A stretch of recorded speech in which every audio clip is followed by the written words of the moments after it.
favorite hit comedies in one place. 24/7. It's going down faster than a football player at a strip club. BET Tyler Perry Comedy with House of Pain and Assisted Living every day and night. All the laughs, all the heart. Wow! All the time. Okay, I like that. BET Tyler Perry Comedy. Great cast, great stories, and some of my favorite people. Incredibly good. Let them watch it. Like themselves. How do you know that? Because we've done research. Best of our time. Join me on the Graham Norton Show channel for non-stop classic Norton.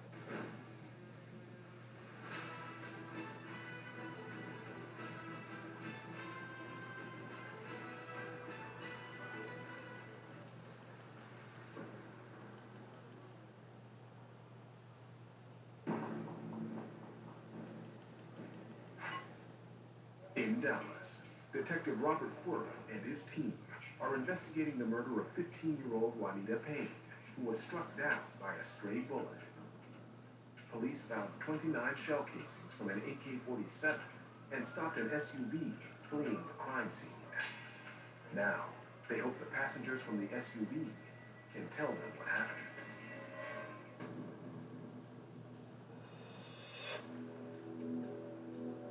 Yeah, let me have a chat with you. What's your name, man? Neiman Ross. Neiman? Okay. Come on in here, man. Let me speak with you. The first passenger is Neiman Ross, who was punched in the head outside the club. He was later treated by EMTs. Detective Mark Ahern asks him about the shooting. What can you tell me about this? He tells Ahern that he got into a confrontation inside the club and was ejected by security. We started going to the car, and then while I was trying to get in the car, one of them hit me across my eye. Okay, what's he look like? I can't remember. I just dozed off and I got hit. Like, I fainted. You don't have any idea about the shooting? No, sir. Okay. Ahern turns to the driver of the Ford Explorer to find out what he saw. When I was driving up, I seen the boy behind his car. He had a long gun with a banana clip. He says the man was holding an AK-47. I was about to turn, and I had to swerve, and he jumped out the way. As he tried to speed away, he clipped the gunman. Did you see him shoot? No, he started going straight. Like, he hit the car, everybody did like this, and I was driving like this. What'd that guy look like? Tank top or a t-shirt? Tank top, a white. A white tank top. Yes. Okay.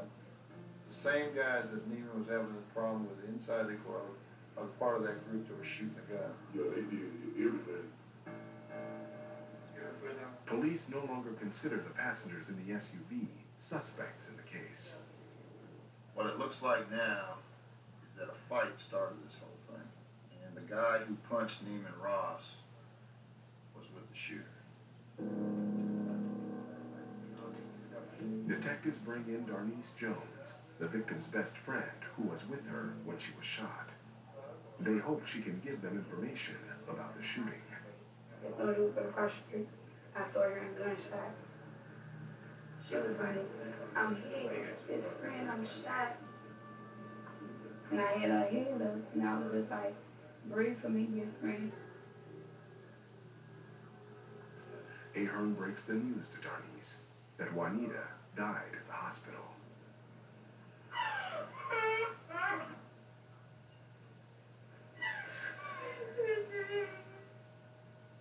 I'm sorry, man. We're gonna take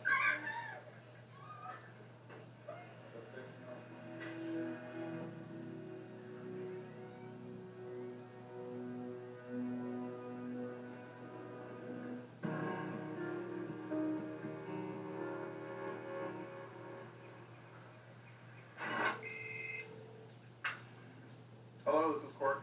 Later that morning, Quirk gets a tip. And what did you see? An assault rifle? A chopper?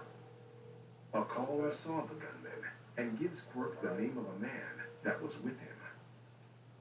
She saw the two boys pull a rifle out of the trunk of a car. She didn't know who the boy was that had the rifle and was shooting, but she knows the other boy that was with him. Okay.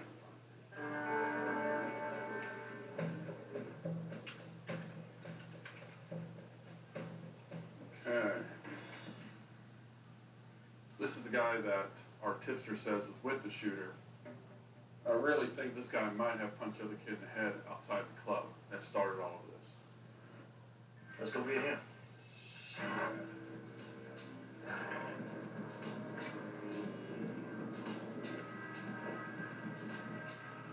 B.K. Nelson and the gang unit bring in Dangia Suber, who is allegedly seen with the gunman. I need someone to push us over the edge. Hey, my friend. They're saying that you saw the boy pull the rifle out of the car.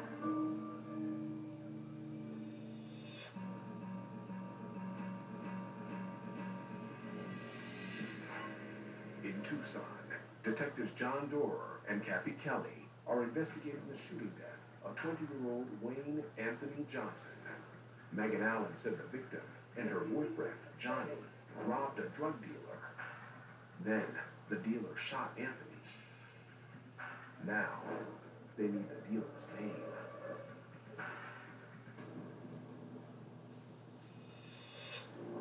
Who is he?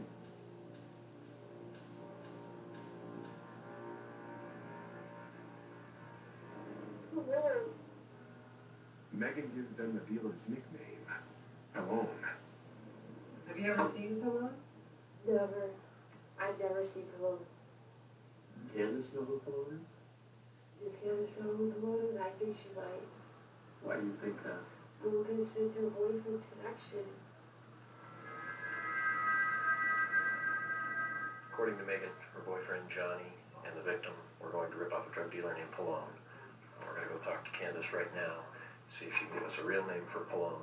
We're also going to ask her about the telephone that she took out of the victim's hand.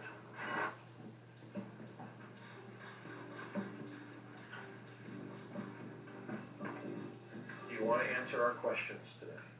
I'll answer what I feel like answering. Okay, and that's fair enough.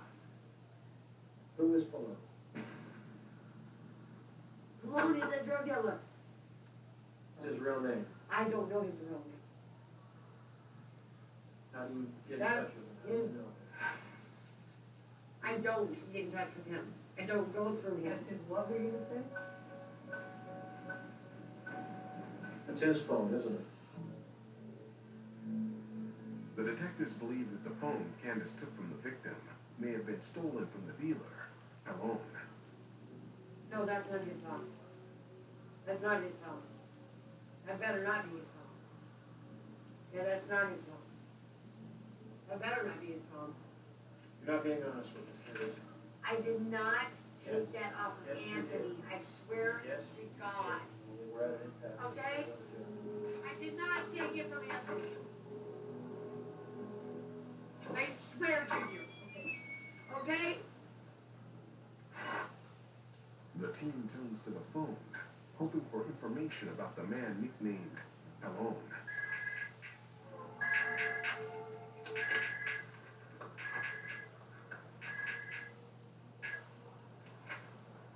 Hello? The caller asks for Danny. No, I just found this guy's phone. I was wondering if you could, how I can get it back to him. You don't know his last name, do you? Alright. She said Daniel. That's his name, for sure. We think Daniel is probably our shooter. At this point, it looks like our victim was with Megan's boyfriend, Johnny, when they went to rob Daniel. Dorer searches the database for Johnny Mansaritas.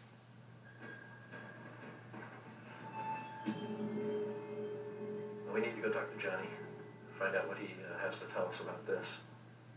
If you're involved in a robbery or certain other felony crimes, and somebody dies as a cause of that, you could be charged with murder. 11 hours in, Dorer and Kelly head out to look for Johnny Mansaritas. Johnny's our only eyewitness to who they met up with and who shot Anthony. The key here is to keep him talking.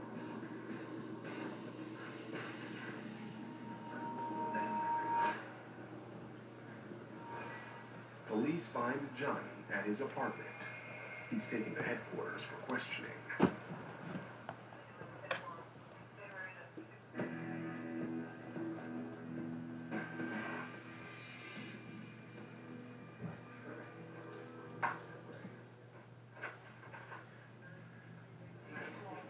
Oh, he's got a lot of money. Is there blood on there? Does that look like blood to you? If this money came from the robbery, it's evidence that ties Johnny to the murder. We gotta go talk to Johnny and find out what he knows about the robbery and if he knows our alleged shooter. Johnny has a lot of explaining to do. Dorer and Kelly go in to interview Johnny. Crack him like a walnut. Busted.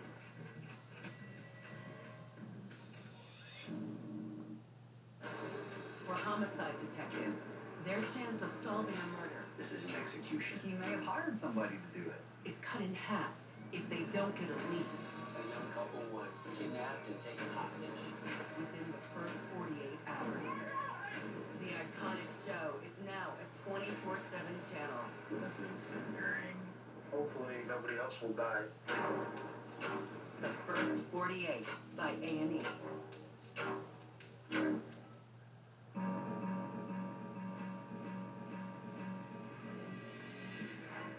In Tucson, detectives John Dorer and Kathy Kelly are investigating the murder of 20-year-old Wayne Anthony Johnson, who was allegedly shot in a drug rig gone bad. Johnny Mansouritis was supposedly with Anthony when they robbed the dealer. Now, detectives are about to talk to Johnny.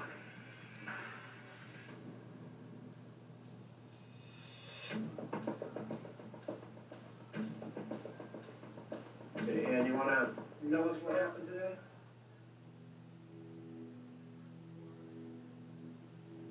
Alright, this morning Anthony said that he wanted to call this other dude that he had robbed before.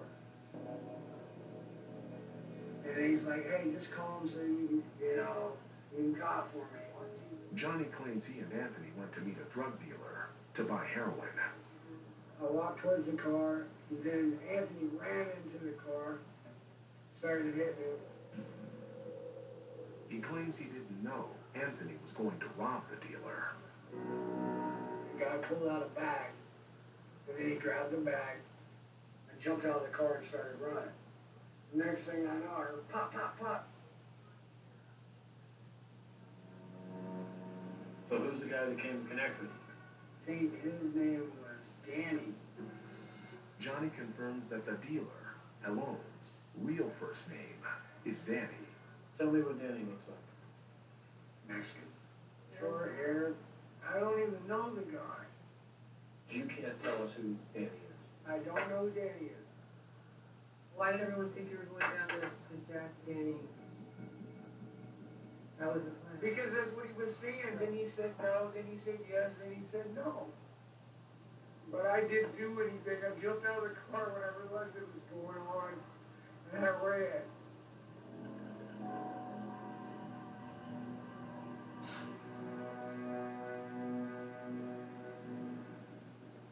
How about the money hidden in your wallet? That's money I had in my wallet. Is that blood on that money?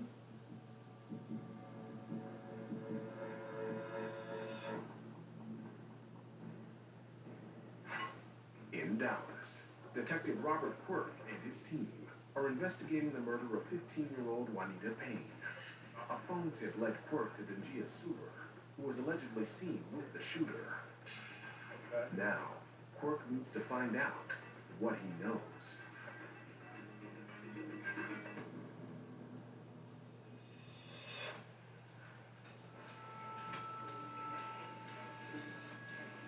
I didn't see nobody for that one. I understand. You didn't see any of these boys or recognize these boys that were shooting? No.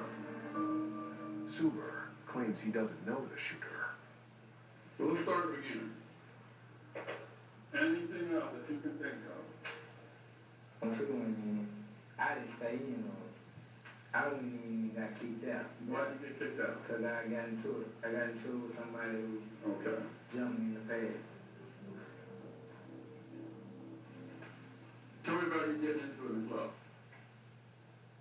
Quirk asks him if he's the one who fought with Neiman Ross. I don't know about Ali. Honestly.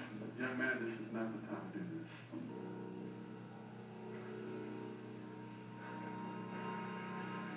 I seen him when I hit. Suber admits to hitting Ross. But that is not where it ends. Then I see people running across the street. I seen them shoot.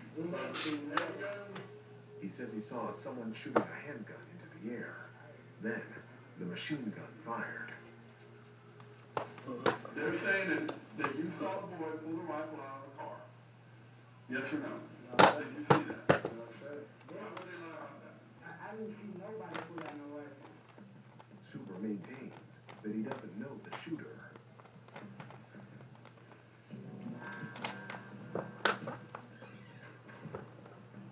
I really think that Zia knows more than he's telling us. I just can't get him to come clean.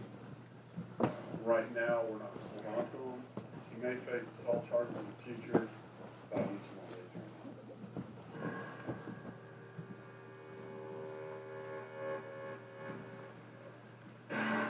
With the first 48 slipping away and still no leads, police reach out to the community for more information. I'm gonna holler back at you, okay? I'm digging what's up right now. Crime Stoppers is offering up to $10,000 for information leading to an arrest. I don't have anyone that's come forward yet to say, I was there, I saw this person with this weapon shoot Juanita. And that's what I need.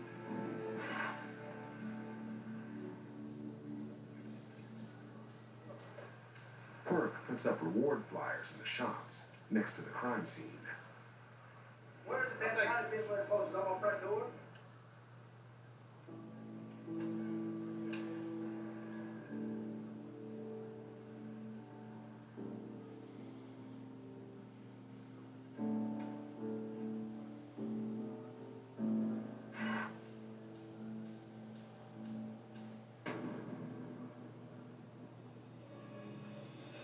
In the first 48, Detective Robert Quirk responded to the murder of 15-year-old Juanita Payne, struck down by a stray bullet. Police picked up a man injured in a fight moments before the shooting and linked his assailant to the shooter. But when they brought in the assailant, he claimed he didn't know the gunman. With no one coming forward, Crime Stoppers offered a reward for information leading to an arrest. 6 weeks later. Hello, this is Detective Quirk. Quirk finally gets the call he's been waiting for. You actually saw him shooting? A tipster identifies a man named Don Harge as the gunman. I'd like to talk to you. Can you come on down to headquarters? All right, thanks. He knows that Don Harge also goes by Dun Dun, so I'm going to see who he is.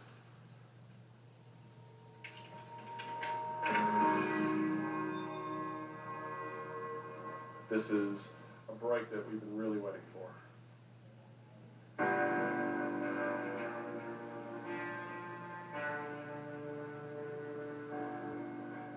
Picture number 5 is our suspect.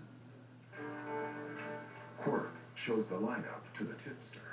So this was well lit. Okay, and you can see what Dun Dun was wearing? Right.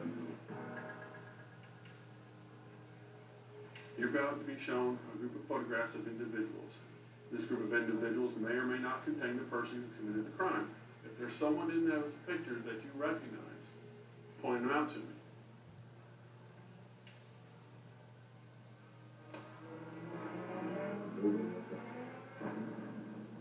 That's Dun Dun right there, number 5.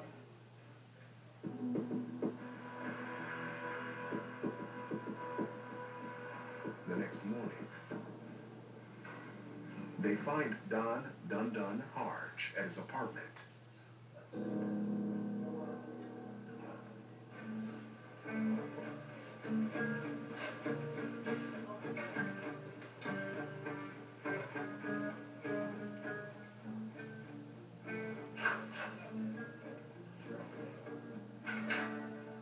Don? I'm Detective Carter. How long were you at the party? 15 minutes. I was last 25 to get in there. Dun admits that he went to the birthday party. By the time I got outside, you went in, boom, boom, boom, boom, boom. I hit the ground right up by the door. Well, who got shot? They said the girl got shot. Or how'd she get shot? Hi, I'm Brad Baxter, founder of Whisker and Litter Robot. 25 years ago, I inherited 2 cats and an overflowing litter box. I knew there had to be a better way. I used my background in engineering to develop a system that automates the litter box process using gravity and rotation. The result was Litter Robot, a fully automatic, self-cleaning litter box. 25 years later, we solved the litter box problem for over 1 million pet parents around the world. You'll never scoop again, and your cat will always have a clean bed of litter. Join the Whisker family and try Litter Robot today. Building relationships is at the heart of what I do. Adobe Acrobat AI Assistant helps save me time, but also build trust with the clients. Getting through the contracts as quickly as I can make or break a deal. With AI Assistant, I can find contract details quickly, and it provides prompts for questions that I didn't even think to ask. Having all of this together really helps position myself as an expert, and it gives me that confidence to talk to clients. This is the library, and we are the librarians.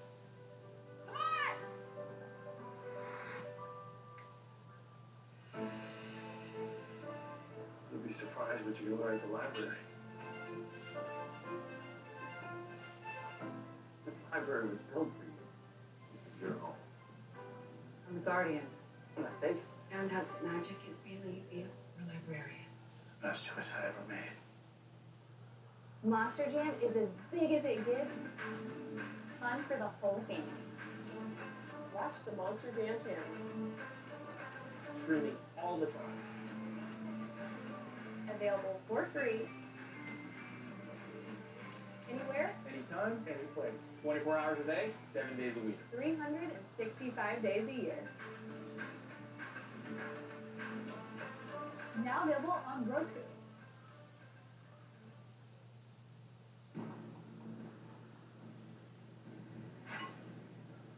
In Dallas, Detective Robert Quirk and his team are investigating the murder of 15-year-old Juanita Payne, who was struck down by a stray bullet. A phone tip led Quirk to the alleged shooter, Don Dun Harge. Now, he needs Harge to tell him what happened. How'd she get shot?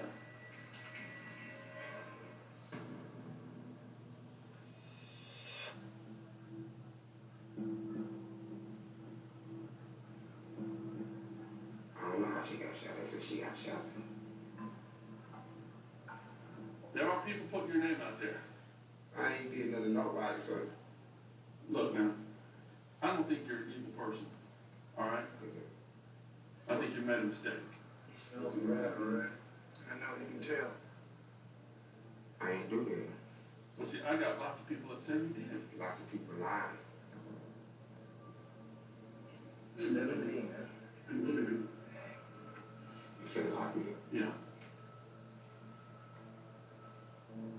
You finna put a murder on me that I ain't even do?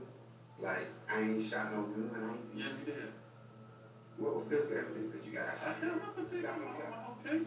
You got some cameras on me shooting gun? I don't need cameras. You need something. Cause you pertaining with on some he say, she say thing. No. I don't need to be talking to nobody. Okay, hang on. Why would these folks put you in the middle of it? I'm not gonna say that bull. That's bull right there. Do you understand what's going on here today? Because, yeah, you are going to jail tonight. This girl's dead. I know what you're talking about, sir. Look, Donna, I know a lot more out there than we really think I do. There's that little SUV out there. And all the mother boys fighting. I know about that. And they burned it off. They clipped you. And you know that to be true. You in the court, you right.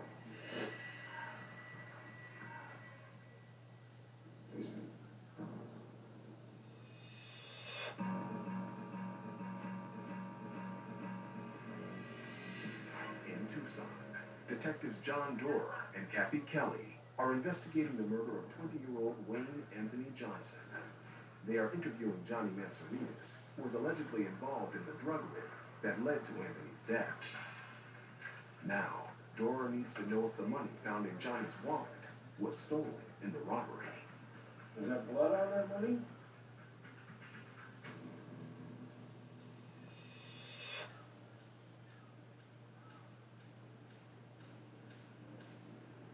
There's no blood on the money. If there was blood, who would it be? I don't know. Two guys and bring him away. Okay, you're gonna be booked into jail on first-degree murder charges. Why? You're gonna get your fingerprints. First-degree murder? Why? We'll be back, and you'll be on your way. I didn't do it.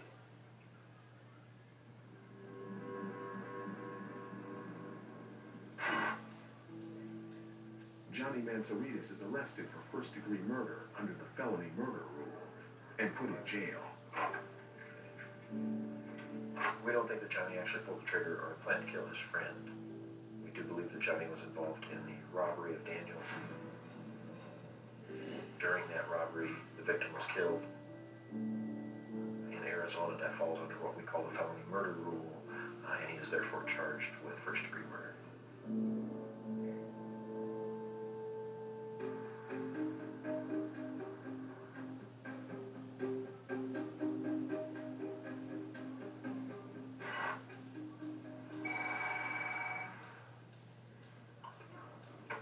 Detective Doerr. With the first 48 winding down, the team gets a break. You brought up a name. What name was that? A tipster calls in with information about their alleged shooter, Danny. All right. Do you have any other information regarding Daniel? He tells Doerr that Danny said he was robbed of $100. Anything else that you have first-hand knowledge about? Okay. Bye-bye. Kathy, here's what the tipster says. He describes the suspect as Danny, a short, stocky Mexican male with short, dark hair, clean cut. When I asked for scars or tats, he said he's got a mole on his face above his lip on the right side. Doerr runs the information on Danny through the database.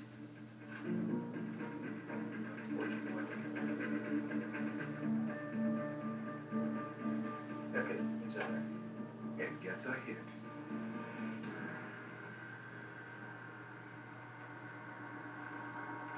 This is our alleged shooter, Daniel Aguilar.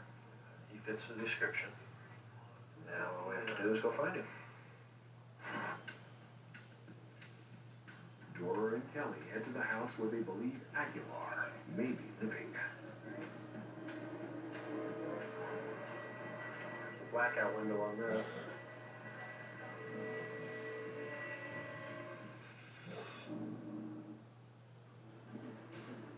Hell of a time to call me back. Start calling names. We need help. You're all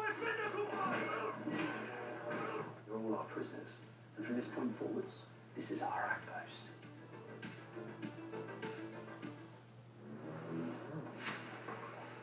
Those who ride with us, stay with us.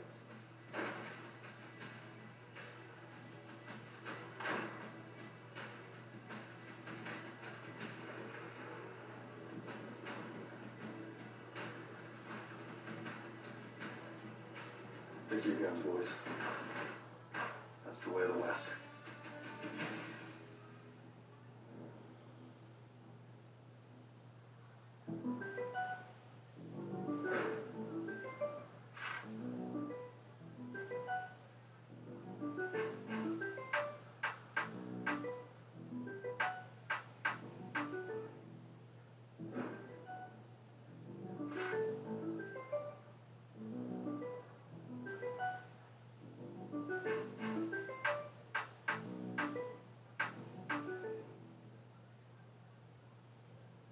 Hey, Dr. Phil here with some big news.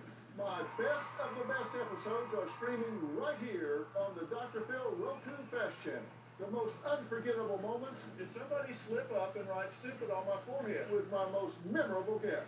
I'm Batman. There is no Batman, it's a cartoon character. 24/7 streaming, and it's all right here. You are out of bounds. And if you're not watching, I've just got to ask, how's that working for you?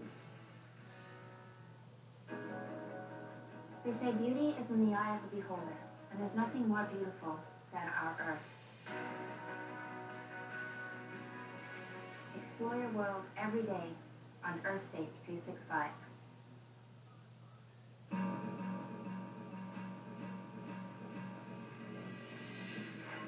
In Tucson, detectives John Doerr and Kathy Kelly are investigating the murder of 20-year-old Wayne Anthony Johnson. They've identified their alleged trigger man, Daniel Aguilar. Now, they're at a house where he may be living.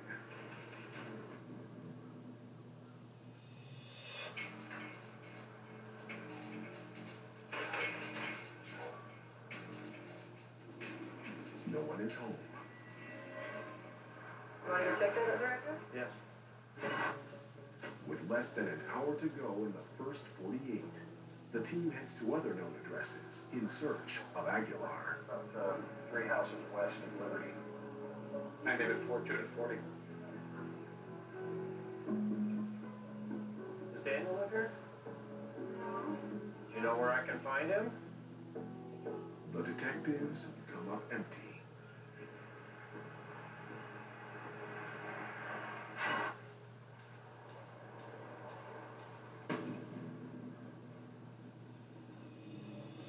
In the first 48, detectives John Doerr and Kathy Kelly responded to the murder of Wayne Anthony Johnson.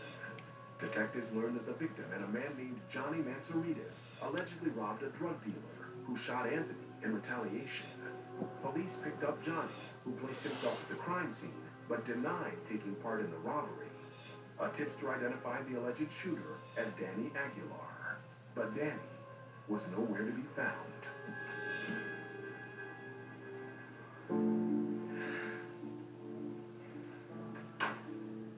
Danny has some family down in Mexico, so there's a possibility he's already across the border. He also has some family up here, so he'll be back at some point. We'll keep looking for him. Just a matter of time before we get him. From everything we've been told, it seems Anthony was killed because he got mixed up in this robbery. But all the information is coming from people that were involved as well. Unfortunately, we'll never get Anthony's side of the story. 1 month later, the victim's family is still dealing with their loss. This was Wayne Anthony. He liked to pose for the camera. And he was happy. Wayne was my legacy. I thought he would assume everything that I leave in this world. Realizing that's not going to be the case is deeply heartbreaking.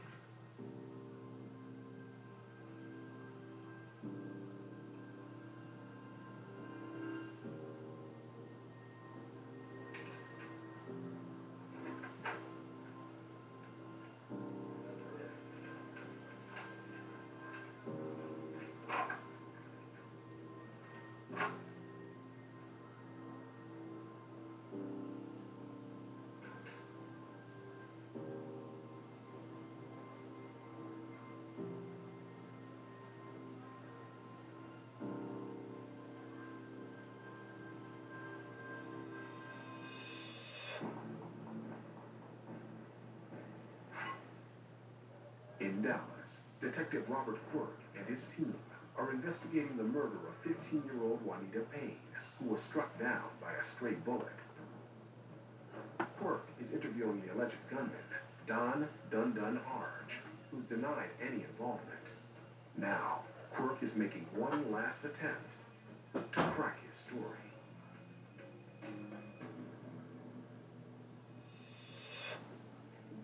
I know you were shooting out there.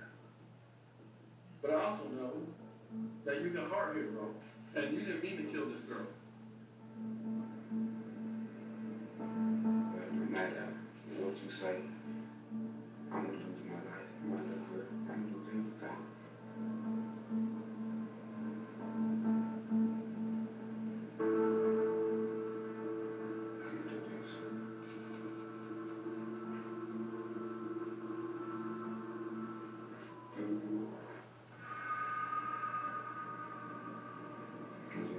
machine towards the where the shots coming from. Dun Dun heard gunshots, thought he was the target, and returned fire. And what kind of gun is it? Was it AK?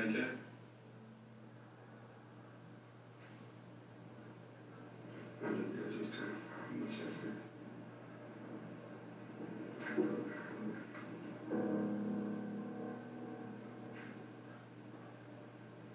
Well, I'll give you a few minutes.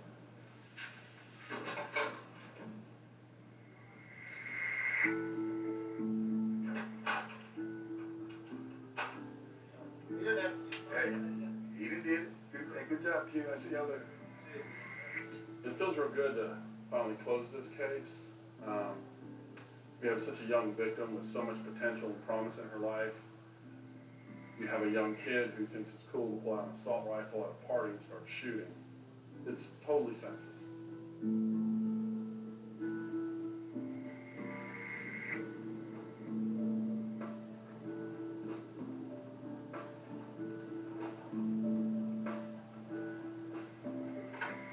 Howdy. Want to come by and let you know we made an arrest. Okay. It's just as big it's just as we sure appreciate it. We got a really good case. And there were some people that really stood up and did the right thing and come forward to get this thing going for us. That was my baby. Bless your heart. That was my baby. I know. I know. Like it's my baby. Hang in there. All right. All right. All right. I'll be in touch with you.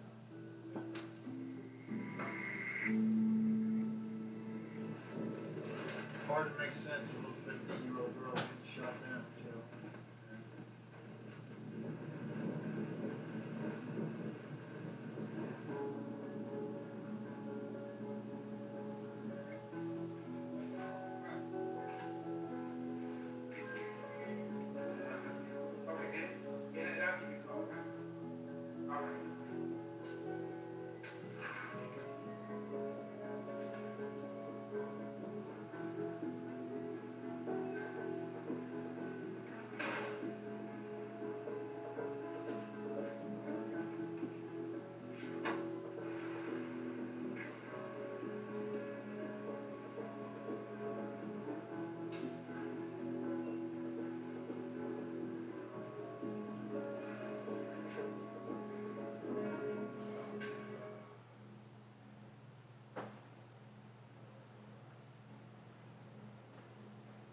For homicide detectives, the clock starts ticking the moment they are called.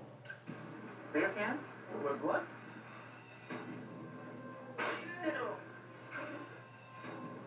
Ninth inning. We need to hit a home run. All right, 10-4, coming to you. Their chance of solving a murder is cut in half. That's him right there. If they don't get a lead within the first 48 hours.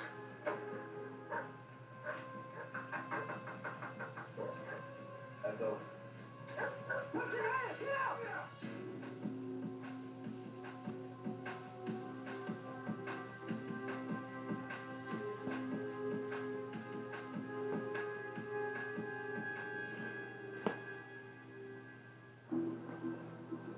Birmingham, Alabama. 12:48 p.m. A call comes in from a house on the west side. 911 operator.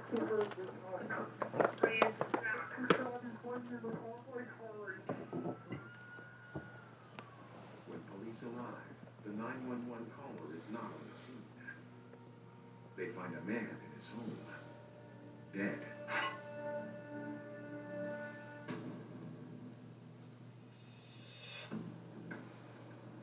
Still fairly new for me, investigating these homicide cases.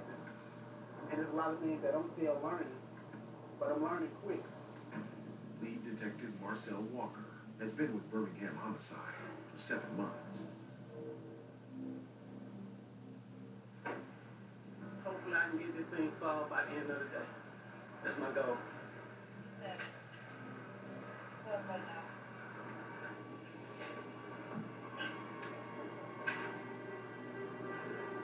Oh, crap.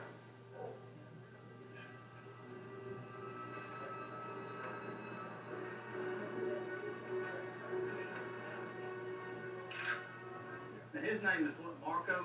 Marco Edwin Tyler. 28-year-old Marco Tyler was known to be an avid outdoorsman and amateur race car driver. Hit my chest right there. That one with his mouth. Yeah, he got a tooth broke out in the front. Yeah, that's a big hole. The victim has bullet wounds to the face and chest. It's like good size, hold his teeth. He wouldn't open the door. He knew who that was. Yeah, like he was standing right over there. Detectives discover 2 bullet holes in the front door windows. He has a section cut out of the blinds. He was looking out at the blinds talking to somebody, and they fired through the glass in the door.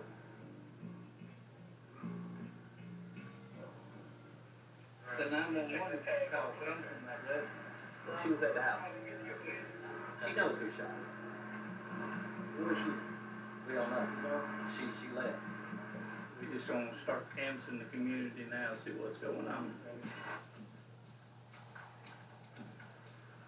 Do you know the white boy? I go to work at 5 o'clock. So I'm not.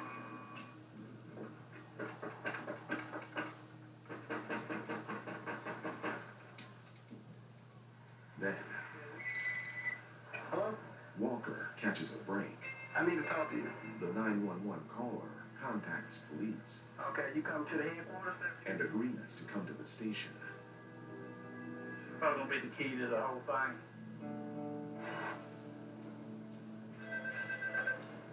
Marcel? Yeah. She's downstairs. 5 hours after Marco Tyler's murder, the 911 caller arrives at headquarters. He needs a shoulder proud.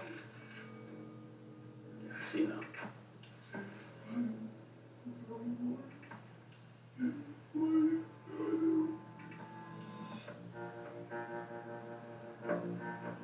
800 miles away, Miami, Florida, 12:44 p.m.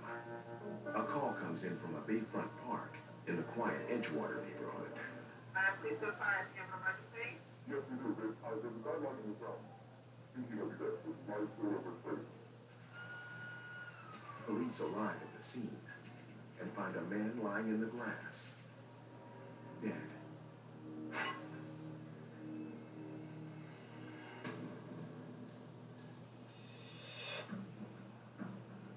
This spring break weekend, both of my detectives are out of town doing stuff with their kids. Unfortunately, we caught a murder. Sergeant Irvin Ford, a 13-year veteran of Miami homicide, will supervise the investigation. This murder is going to be Fabio's. He's going to be the lead on it whenever he gets back.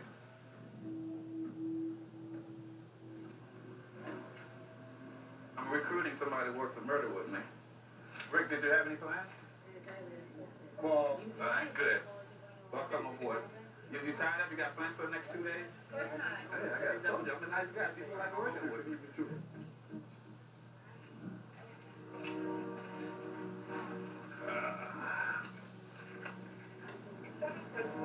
It looks like he's homeless. That's all I can see is just one. They find a single small stab wound to the victim's chest. Small knife. I think he bled in. He's full. Miguel Zamora.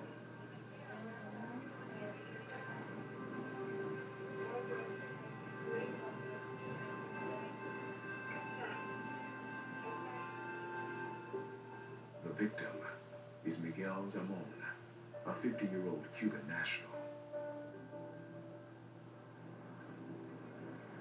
It's predominantly a very nice neighborhood. These are all brand new buildings, nice high rises. I mean, you're gonna have your homeless people in the area too. How long has it been? I'd say a little while. for a while. Years still, right? Yeah. You gotta Well, hey, at least several hours. Takes Yeah. at least 4 hours. Even with this heat, it's going to be 4 hours. Detectives believe the victim has been dead for several hours. People just might have walked by and just saw him laying there thinking he's asleep. And unfortunately, the guy is dead. He's been dead for a while. So we've got to play catch up. 30 feet away from the victim, detectives make a discovery. Right over there by the little thing, there's blood there, there's a broken bottle there.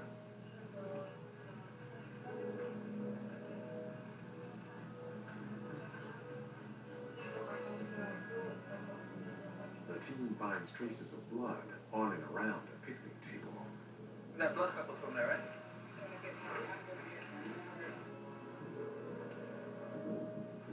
Somebody rested on me.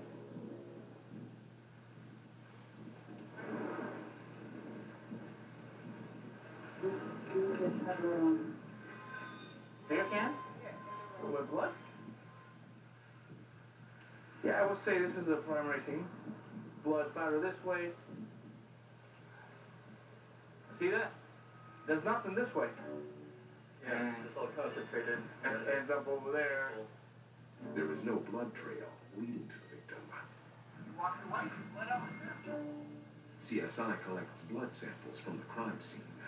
Best case scenario, the person who stabbed him also cut, and that's his blood. Worst case scenario, the two have nothing to do with each other. So. 2 hours in, Hey, Silva, what's up? Ford gets his first break. Huh? Okay, I'll walk over to you now. I'll walk over to you. He comes here in the morning time. A park employee comes forward, informing detectives she knew the victim. I saw him yesterday. I even They were told him- together? Yeah, they were together at one time. She says the victim and a friend were regulars at the park. Cause they always be together over there by the water, drinking natural ice. There you go. One time I had to get yours. Natural ice, yeah. I don't know his name. She gives detectives a description of the victim's friend. He's black, walks with a cane. She says the man has an injured leg. So it's like wooden, he didn't show me, but it's hard. They hang together. Do any one of them work? I think they own it. Thank you, Miss Ma'am. You're trying to tell me that your friend is a possible wooden-legged man? We're looking for a one-legged man. Okay. I hate to call this guy suspect so early on, but it's usually those closest to us.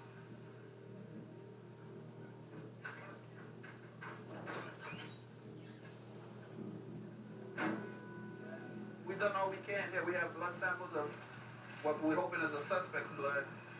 And from here, we're going to start hitting all the homeless centers that's near here. It's also a priority to at least let his family know he's deceased, so we're going to start working on that.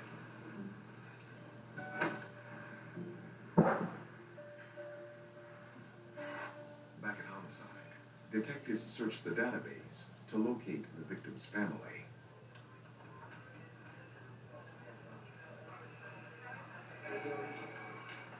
Anything on a relative? Their search for next of kin comes up empty. Sounds like he's one of those guys that came over from Cuba, has no relatives. He bounced around some. He lived in Denver, Colorado, distant Florida, and some other places.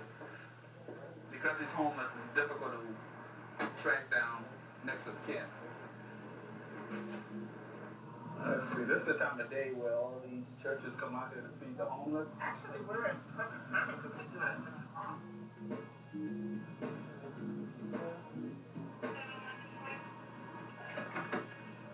Paulina, you work here a lot? Yeah. Okay, good. You might be able to help us then. Listen, this dude was just killed earlier today. He's a regular here. Okay, so you know? Okay.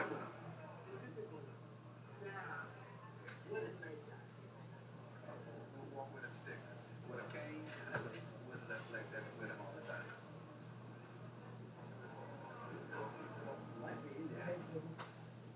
The officer says the potential suspect and the victim usually have dinner at the shelter. Matter of fact, at 6:15, about 5 minutes, we're going to send a handicap and he's the one that goes down. All right, let's see if Mr. Woodley in here today.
They've learned the potential suspect may be inside a homeless shelter.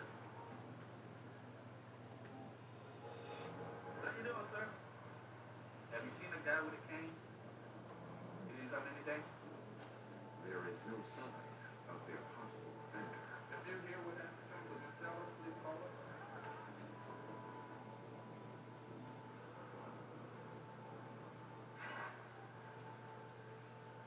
I would like to be a little bit further along. We just have to keep searching the homeless areas. Hopefully, turn up. The next day, 4 gets a tip. A park employee calls in with the nickname of the possible offender. Hi. Thank you, sir. We may have gotten a break. You find out my name, Matt?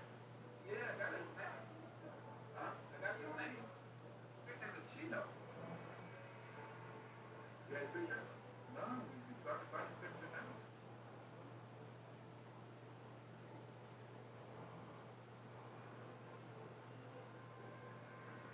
Couldn't find Chino on the computer. We're gonna do it the old-fashioned way. We're gonna hit the street and look for him. You ready? Now it's fine. Armed with the nickname, Chino, the team heads out to track him down. I had to cancel my trip. I had to actually come in the day early. Detective Fabio Sanchez cuts his family vacation short to join the investigation.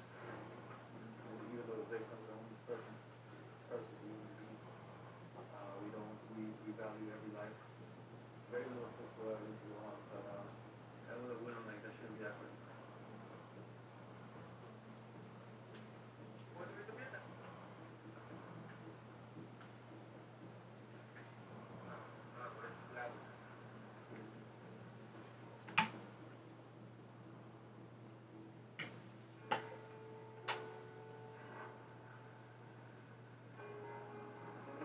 Buenas tardes. ¿De pronto conoces a este muchacho? Afortunadamente falleció el lunes. Sí. ¿Y se viene aquí, tío? El chino. ¿Tú conoces al chino?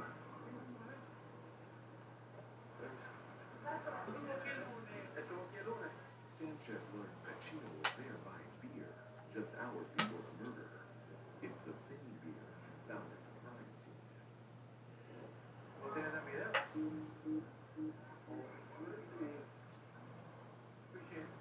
Sanchez gets a copy of the surveillance tape and takes it back to homicide to see if he can ID Chino. Coming along.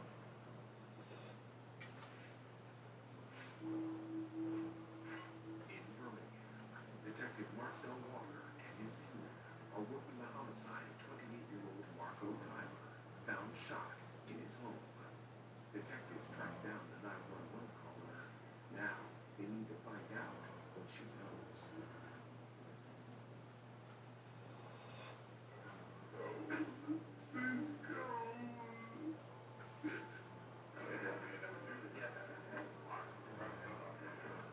Right now she's probably scared. She was there in the house when the victim was shot.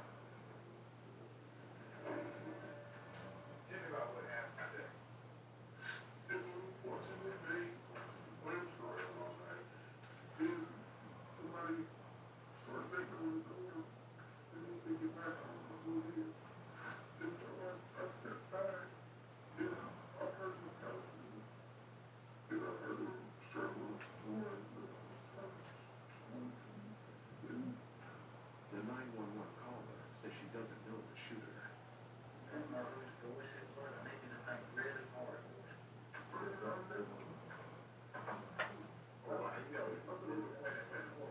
Before you start talking again, I want you to understand that this is not our first homicide. This is not the first case that we have ever worked. Because you're going to have to go back through and tell us this complete story. I know you're scared. You know who this guy was. You got to tell him. He's not going to come at you. We're going to put him in jail for the rest of his life. You got to tell us who he was. I need to help. Marco needs to help.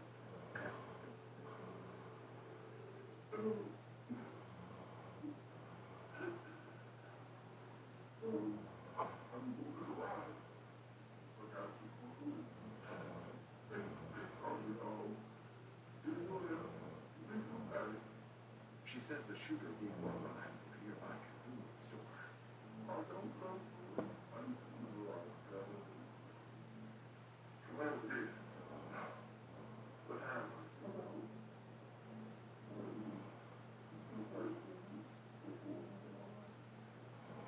2025.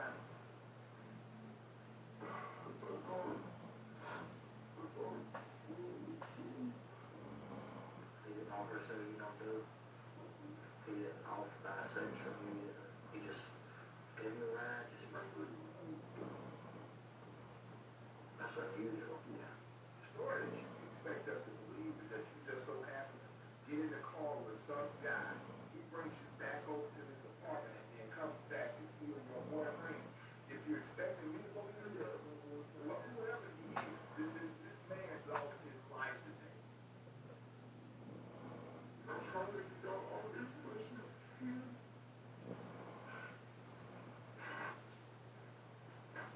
That's just what's going on. You know you're gonna feel it. That's why she's so scared. I just believe you know more. Honestly, I'm probably sure that's how I'm talking. As it stands right now, we have nothing that we can charge her with. We don't even have nothing we can hold her.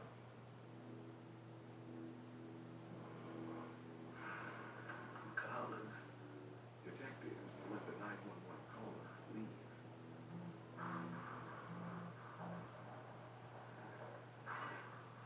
The next day, My friend, it's very important. Walker and Anderson check out surveillance video from the convenience store to confirm the 911 caller's story. Probably what it looked like, baby. Give or take. That's my female right there. Like she sounded like waiting on somebody.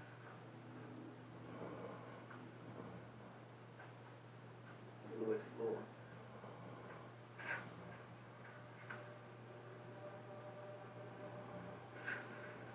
Ask her to go to the store.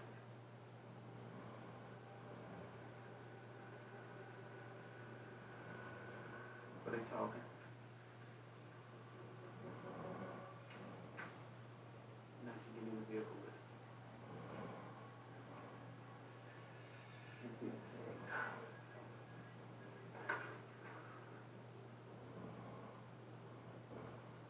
And look at that flash out when you come to the store. That's not him, is it? Yeah, that's him. Go back to that.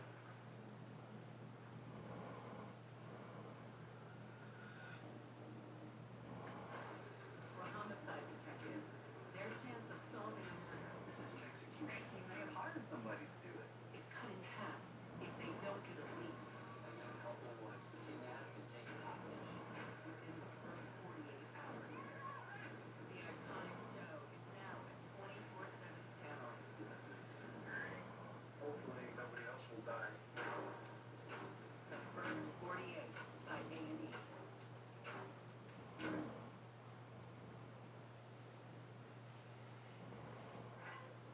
In Miami, Sergeant Irvin Ford and Detective Fabio Sanchez are investigating the murder of homeless victim Miguel Zamora. They have the nickname for the potential suspect, Chino. Now, Sanchez has surveillance video that might have captured his image.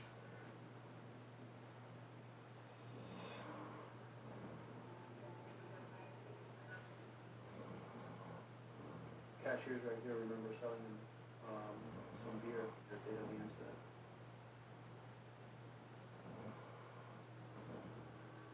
That's Chino right there.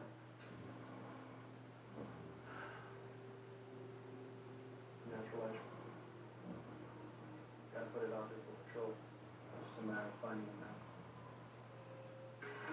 With just 8 hours left, detectives and patrol search the streets for Chino.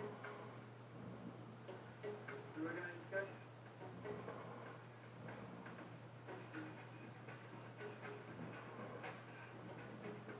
I'm working a case of an individual that got killed.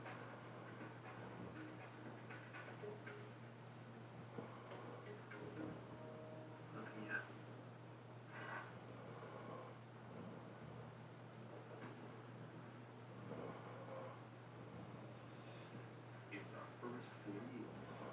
Sergeant Irvin Ford and his team responded to the murder of Miguel Zamora and collected blood samples from the crime scene.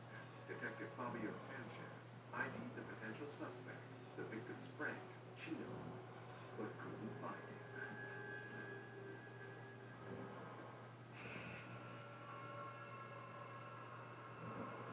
5 days later, patrol officers find Chino and take him to homicide. I was at home, about to sit down and have some dinner when I got the magic call.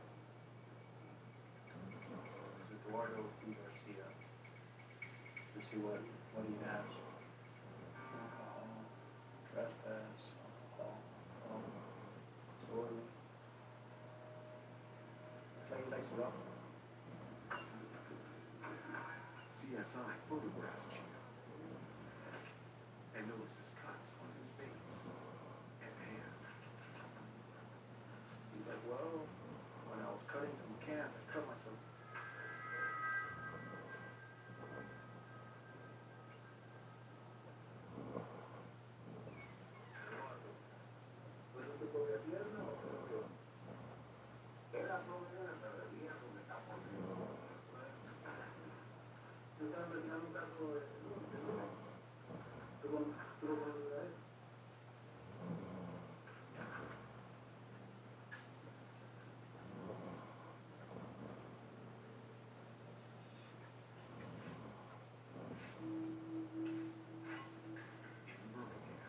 Detective Marcel Walker and his team are investigating the murder of Marco Tyler.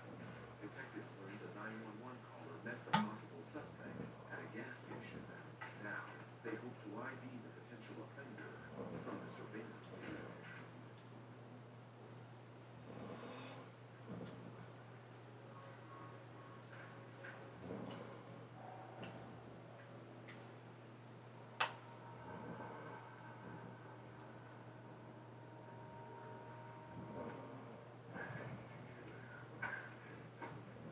The image from the video is not clear enough to help identify the possible suspect. I think she knows him, but he should know more what she's saying about him.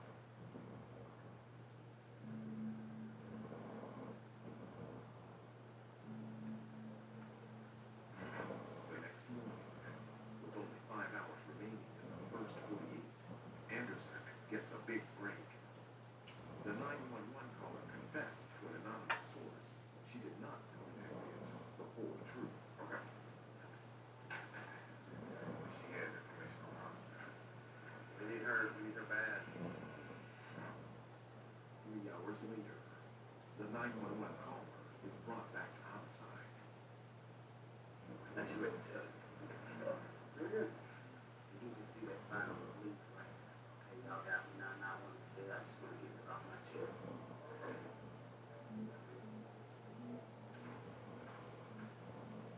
I want you to tell me the truth, okay? Tell me what.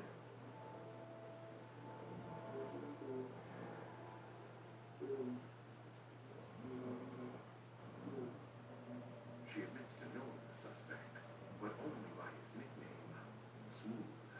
Why did you do it?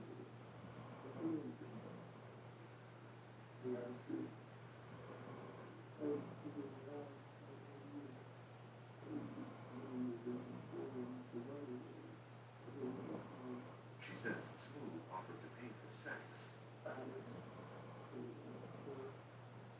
She had been staying at her friend Marco's house, so Smooth brought her there.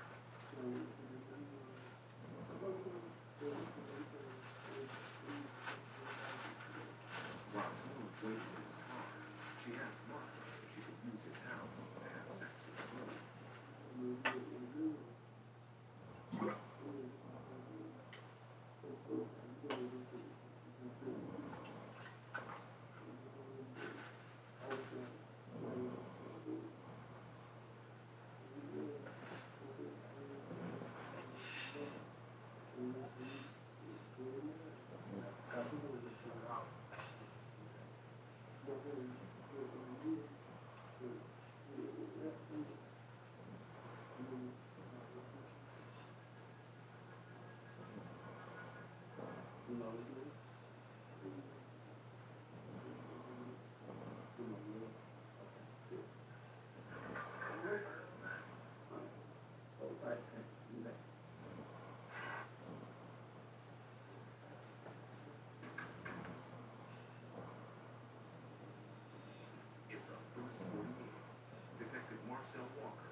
shotgun for July. It's going well every day. My birthday is this 5.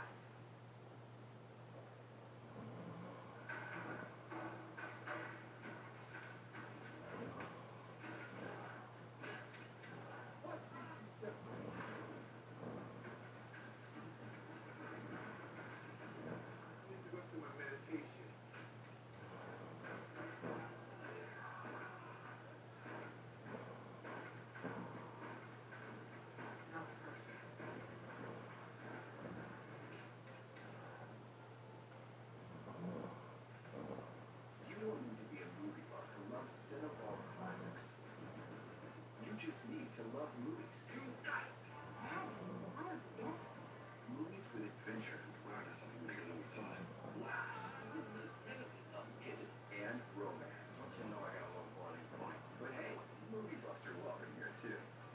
What a brilliant idea. Cinnabon classics.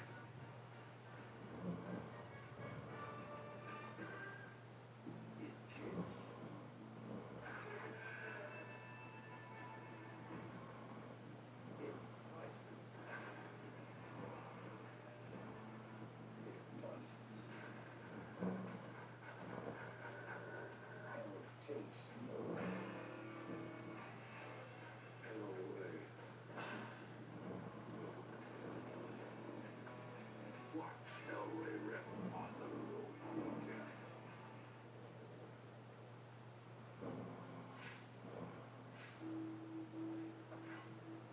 In the murder case of Marco Tyler, the 911 caller gave Birmingham detective Marcel Walker and his team the address and nickname for the possible shooter, Smooth. Now, the team has his house surrounded. What's he at? Get out! Get out of the front! Get out! Keep your hands up! Keep them well with your feet. Who in the house? What's in here? You know about the house? The only man found at the house does not fit Smooth's description. Where your cousin Luke? What they call you on the street? I'm calling you Dave. What they call your cousin on the street? Smooth. Okay. Alright. What they call you now? Smooth the lady. Smooth the lady. You gotta go to the middle top of it, okay? Don't put yourself in something you may not be in, okay? Alright. Detectives take him to the station to help with the investigation. That's my cousin right there. That's the look right there. And y'all looking for him? Around the map, you and Gary Street. Alright, that's what we're gonna take. This is next walking through right here.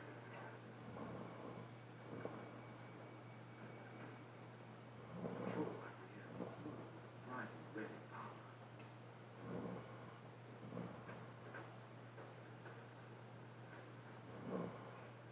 This up got you for here. That's Smooth right there. The car pulled out the alley, and we got behind him. Looked like he wanted to run, but he pulled over and stopped.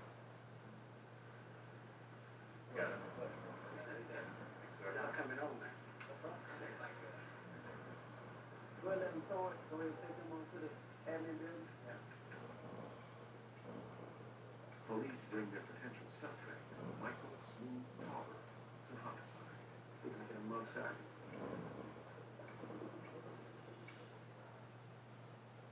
Got a felony on photo on him now. Got one for the city also. Sit up now. Get about these clubs, man. I'm gonna leave. I ain't going. We'll take a couple of them. Yeah, you know. I don't like being in no club. I ain't got no reason to be in anything. We just gonna jump right into it. Right. What the world? Do the work. And that's all you did. Yeah, the world. That's all I asked you. You already know we're going to the store, right? Store? Yes, sir. You went to the store. White female sitting outside. You remember coming back? Got the baby coming out. Okay. Get out. So where are you? Go in the store. Are you